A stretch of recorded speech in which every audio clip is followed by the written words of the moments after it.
Olá, amigos do canal Redemptoris Mater. Sejam muito bem-vindos. Se é a sua primeira vez aqui, sinta-se acolhido com um caloroso abraço.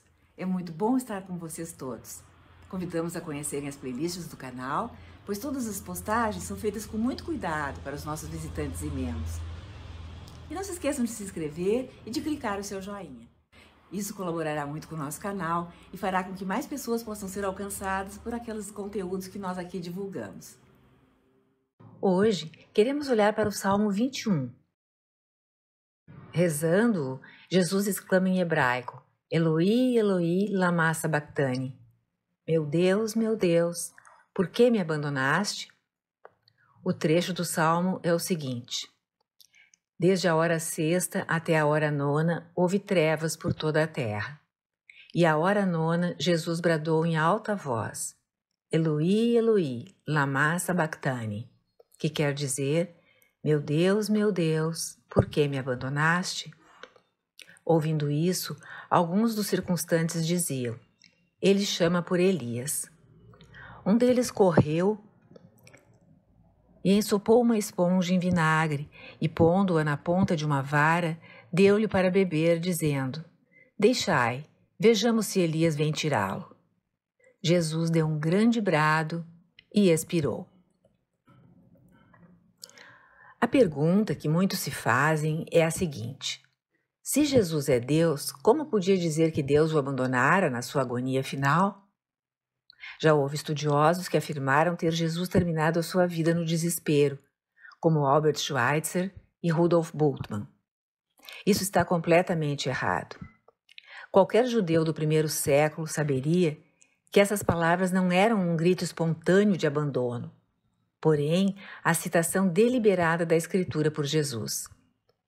Ele citava o Salmo 21, versículo 1, Salmo de Davi, cujas primeiras palavras eram justamente aquelas: meu Deus, por que me abandonaste? No judaísmo antigo, era costume invocar um salmo inteiro pela citação da primeira linha.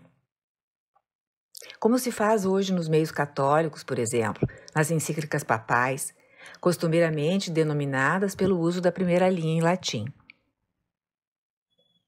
Portanto, para entender o grito de Jesus, é preciso compreender sobre o que trata o Salmo 21. Em primeiro lugar, o Salmo 21 é um salmo de confiança, de que Deus vai salvar esse servo sofredor, apesar da aparência de tê-lo abandonado. Logo depois das primeiras linhas, o salmista declara que os pais de Israel confiaram em Deus e foram salvos.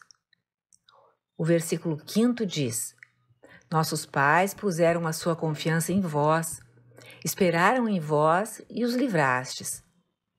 E o versículo 6: clamaram e foram salvos, confiaram em vós e não foram confundidos. O Salmo explica que Deus não se volta de costas, nem esconde a sua face daquele que sofre. De fato, os versículos 24 e 25 dizem assim: vós que temeis o Senhor, louvai-o. Vós todos, descendentes de Jacó, aclamai-o. Temei-o todos vós, estirpe de Israel. Porque ele não rejeitou nem desprezou a miséria do infeliz, nem dele desviou a sua face, mas o ouviu quando lhe suplicava.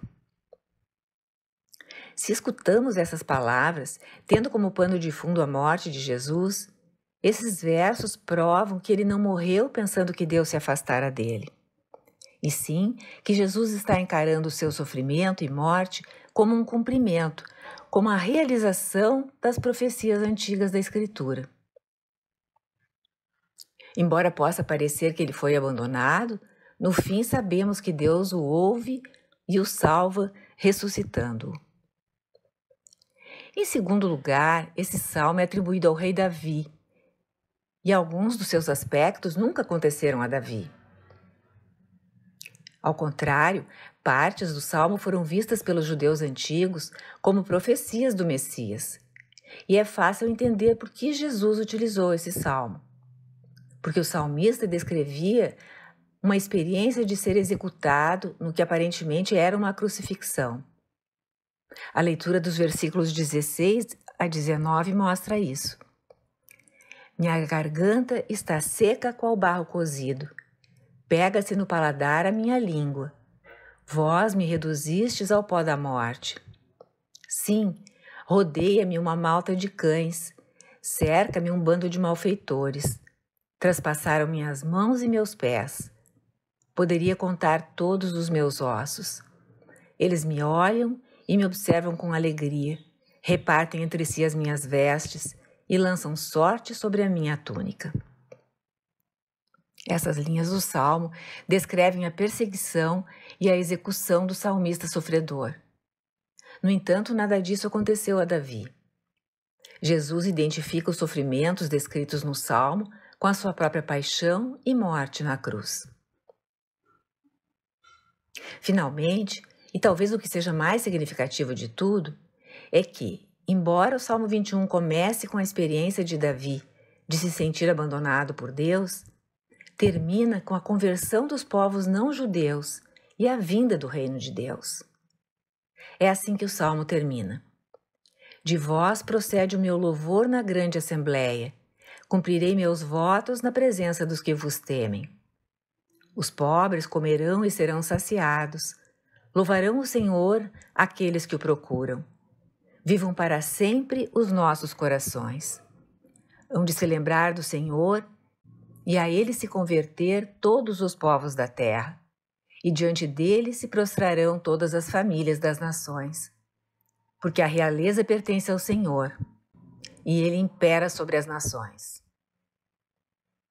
Sabemos que a palavra nações diz respeito às nações gentias no hebraico. Assim, o Salmo começa com a perseguição e a execução do rei de Israel, porém, termina com a conversão milagrosa das nações pagãs que vão adorar o Deus de Israel. Jesus já apontava para esse resultado da sua paixão e morte, a restauração de todo o mundo.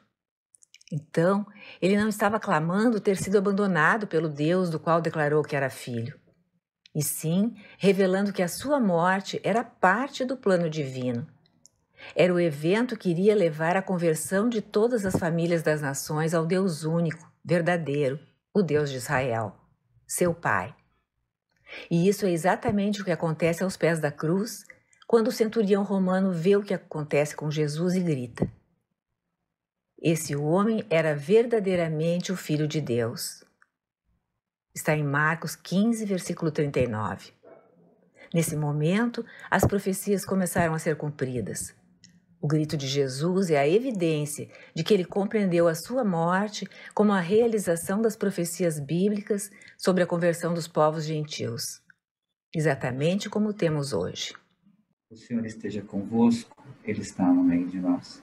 E sobre você, sobre sua vida, sua família, dando muitas alegrias vindas do céu, que se manifestem também na sua vida, na vida terrena. Em nome do Pai, do Filho e do Espírito Santo. Amém.